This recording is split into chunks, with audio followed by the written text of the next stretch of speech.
چین نے پکڑ لیا ہے بھارت کے دھوکے کو۔ چین یہ جانتا ہے کہ جس طرح انڈیا نے کشمیر میں کیا اس طرح وہ لداخ میں کرنے جا رہا ہے۔ چین اور بھارت کو لے کر مختصر وقت میں آپ کو 10 خبریں بتانے والے ہیں۔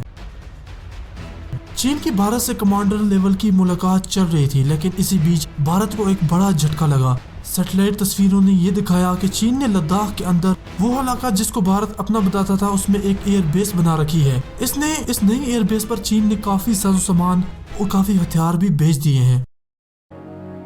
بھارت نے ایک نئی میزائل لداخ میں ٹیسٹ کرنے کی غلطی کی، جس کی وجہ سے چین نے ہیوی ایئر ڈیفنس سسٹم سیدھے لداخ میں پہنچا دیے ہیں۔ اب اگر لداخ میں کوئی انڈین ہیلی کاپٹر یا فائٹر جیٹ دیکھا گیا تو اسے اڑا دیا جائے گا۔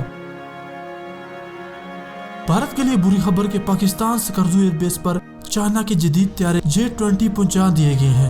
اگر حملہ ہوا تو یہاں سے کم دوری سے بھارت کو ٹھکانے لگانے کے لیے پاکستانی پائلٹ ویسے ہی کام کریں گے جیسا 27 فروری کو ہوا تھا۔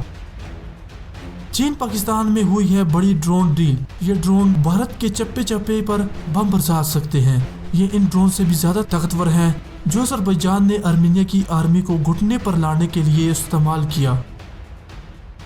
سکردو ایئر بیس سے J-21 نے اڑان بھری اور پورے کشمیر کا بارڈر کا معائنہ کیا۔ یہ اتنا سٹیلتھی طیارہ ہے کہ اسے بھارتی ریڈار نے نہیں دیکھا۔